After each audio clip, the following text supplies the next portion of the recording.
War is often remembered through its battles, its generals, and its armies, yet history has too often overlooked those who fought without uniform or recognition, those whose courage was as vital as that of soldiers on the front lines.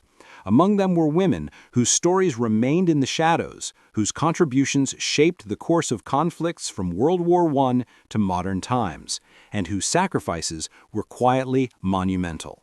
These are the stories of the unsung women who fought behind the front lines. In the First World War, armies mobilized millions of men, but the work behind the front lines was relentless and essential.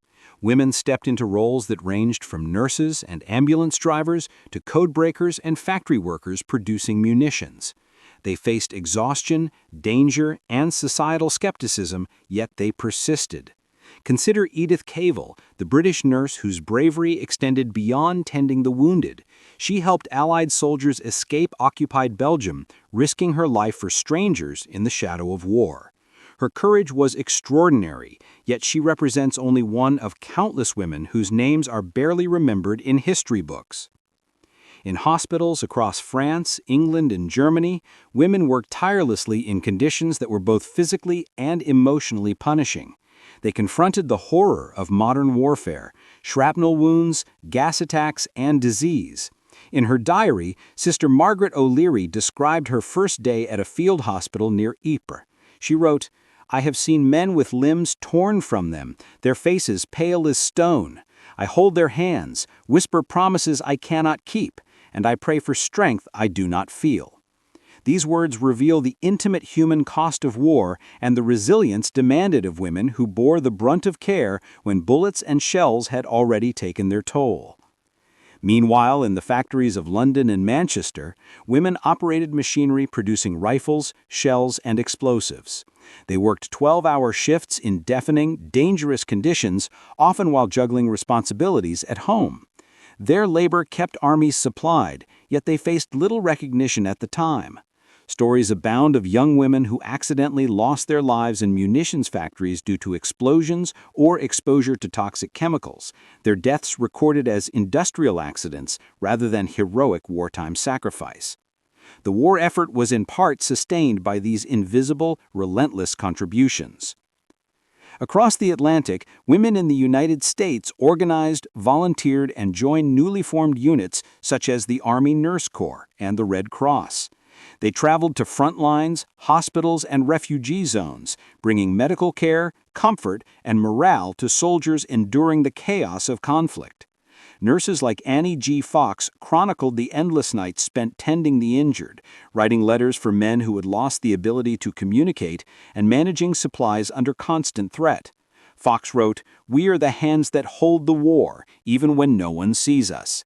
Each stitch, each bandage, each whispered word keeps humanity alive."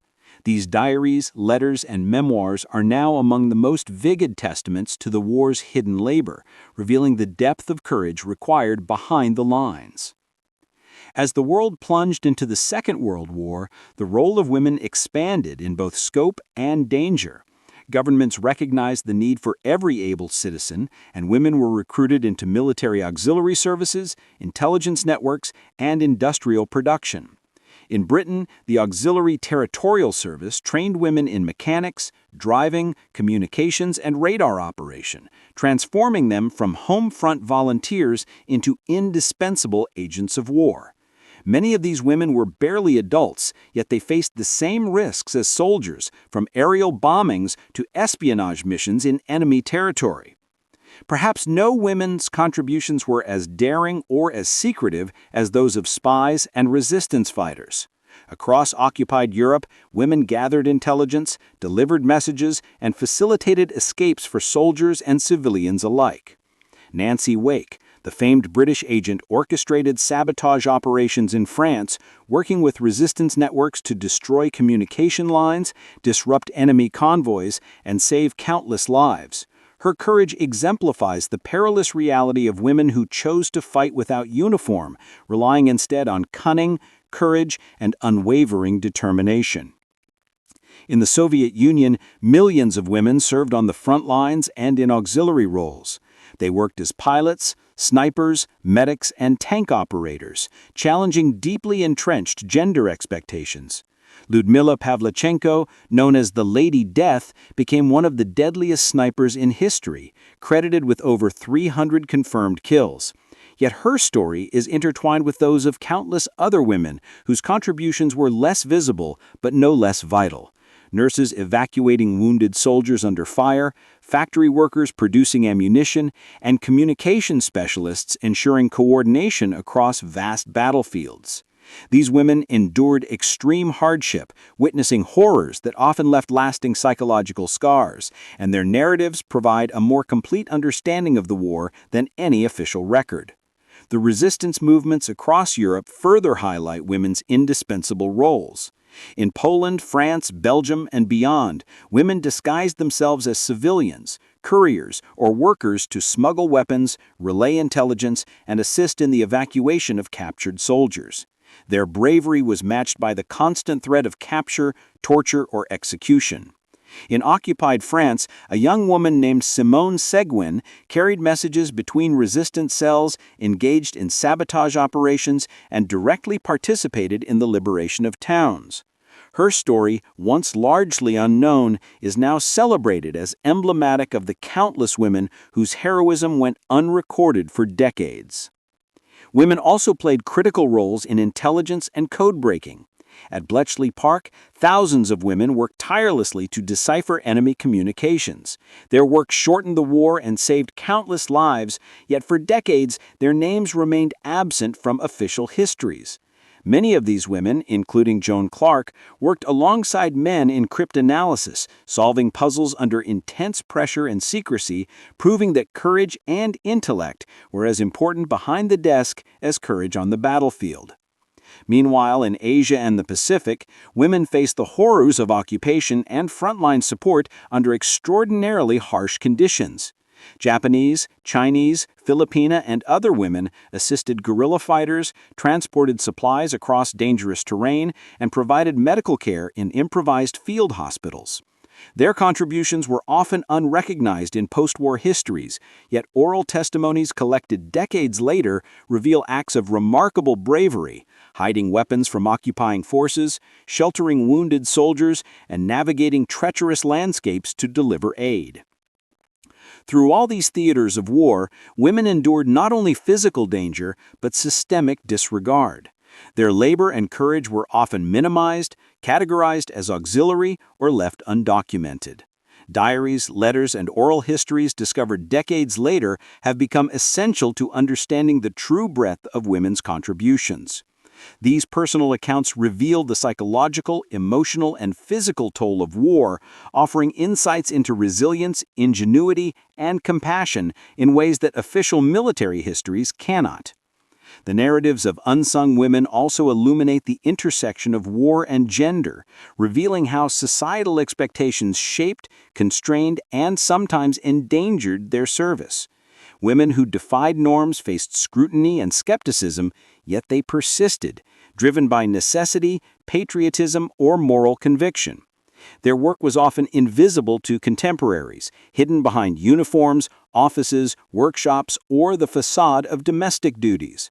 When diaries and memoirs surfaced decades later, they painted a fuller picture of the human cost of war, the networks of care and resistance, and the quiet heroism that sustained armies and communities alike. From nurses to codebreakers, spies to factory workers, these women endured fatigue, fear, and grief on par with any frontline soldier. They witnessed death, destruction, and suffering firsthand, and yet they continued their work with diligence and courage. Their stories, long overlooked, provide a nuanced understanding of war as lived experience, not only battles and strategies, but also the labor, sacrifice, and heroism of those often relegated to the margins. In addition to the roles women played directly in combat support and intelligence, countless others contributed to the war effort through logistics and supply chains, often under harrowing conditions. In North Africa, women in field kitchens and mobile supply units endured blistering heat, sandstorms, and the constant threat of enemy fire as they ensured soldiers had food, water, and basic necessities. Their work was grueling and unglamorous, but without it, armies could not function. Diaries and letters written by these women reveal the strain of daily life under fire, but also moments of extraordinary resilience and humor that sustained morale. One young woman wrote, "We may be miles from the front, but the front is in our hands every time we serve a meal or carry water. We are the veins that keep this body alive." In occupied territories, women became the lifelines of resistance networks, organizing clandestine operations that required extraordinary courage and ingenuity. In the Netherlands, women known as verzetstrijdsters smuggled intelligence, hid Jewish families, and coordinated acts of sabotage against occupying forces. Their success depended on discretion, adaptability, and nerves of steel. A single misstep could lead to imprisonment or execution. Diaries and later testimonies collected from these women provide vivid accounts of tension, danger, and the constant balancing act between ordinary appearances and extraordinary deeds. The quiet bravery of these women ensured that resistance movements survived, ultimately contributing to the liberation of their countries. In the Soviet Union, the sheer scale of the conflict demanded that women fill roles traditionally reserved for men, from piloting aircraft to operating heavy artillery. Marina Raskova, a pioneering aviator, formed 3 all-female bomber regiments that flew daring night missions against enemy targets. Her efforts challenged conventional military thinking and demonstrated that women were capable of performing under extreme stress and danger. Similarly, countless female medics, communications officers, and logistics coordinators kept the Red Army operational despite enormous casualties and grueling conditions. Personal diaries from these women reveal their determination to prove themselves, the grief of losing comrades, and the pride of contributing meaningfully to the war effort. The story of women in the intelligence community is particularly remarkable. In the United States, women recruited into cryptography and code-breaking units operated under strict secrecy, often living and working apart from their families for years. Their work deciphered enemy communications, enabling strategic victories and saving countless lives.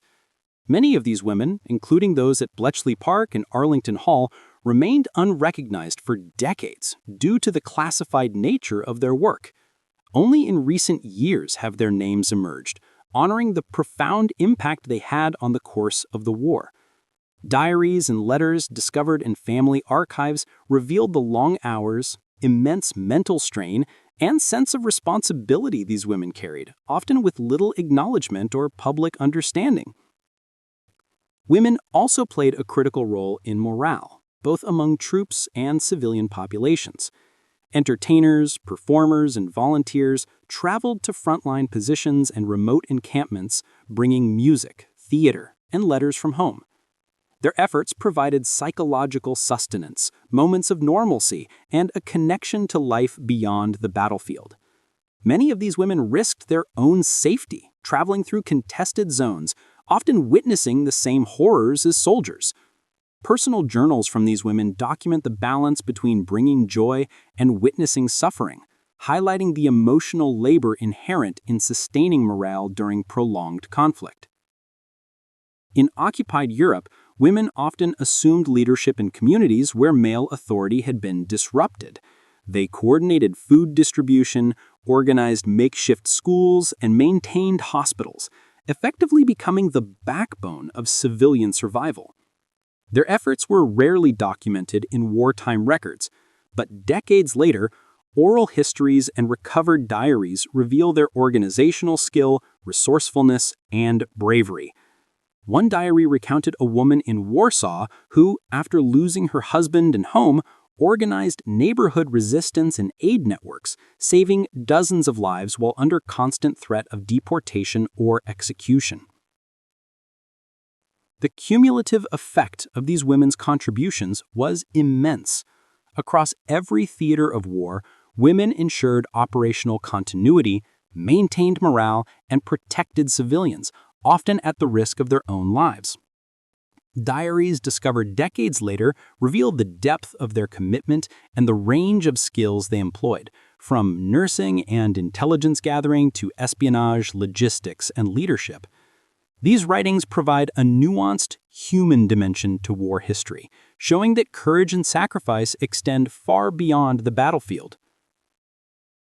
Moreover, these diaries and letters illuminate the psychological burden borne by women who fought behind the lines. Many documented fear, grief, and exhaustion with unflinching honesty. They wrote of sleepless nights, constant danger, and the moral dilemmas inherent in decisions that could mean life or death for comrades and civilians. Yet, alongside these hardships, their writings reveal hope, humor, compassion, and resilience. These personal accounts challenge the notion that heroism is only measured by battlefield achievements, demonstrating that endurance, empathy, and resourcefulness are equally vital in times of conflict. In some cases, women's wartime contributions directly influenced military outcomes. Couriers carrying critical intelligence, medics keeping soldiers alive, and factory workers producing essential equipment all played roles that shaped strategy and operational success. Diaries recovered decades later provide first-hand insight into these contributions, offering a fuller understanding of the interplay between frontline action and behind-the-scenes labor. One diary from a French resistance operative detailed how a single relay of information prevented a German counterattack, saving hundreds of lives. Another diary from a Soviet nurse recounted how improvising medical treatment under fire allowed a platoon to remain combat effective during a pivotal battle. The rediscovery of these diaries has reshaped historical narratives. Previously overlooked women are now recognized for their bravery, ingenuity, and resilience. Scholars, historians, and families have worked to preserve these accounts, translating them into books, documentaries, and exhibitions. Their stories illuminate not only the operational aspects of war, but also the emotional and psychological dimensions that official military records often omit. In this way, diaries serve as vital tools for understanding the full spectrum of wartime experience, ensuring that the contributions of women are remembered alongside those of soldiers on the front lines. Even beyond the wars of the 20th century, the legacy of women's participation continues to inform contemporary understanding of conflict.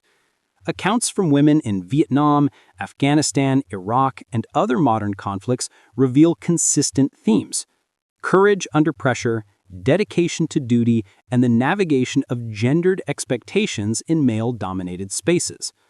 Diaries, letters, and oral histories from these women have helped shape policies on combat roles, mental health support, and veteran care, demonstrating the enduring significance of acknowledging contributions that were historically undervalued or ignored.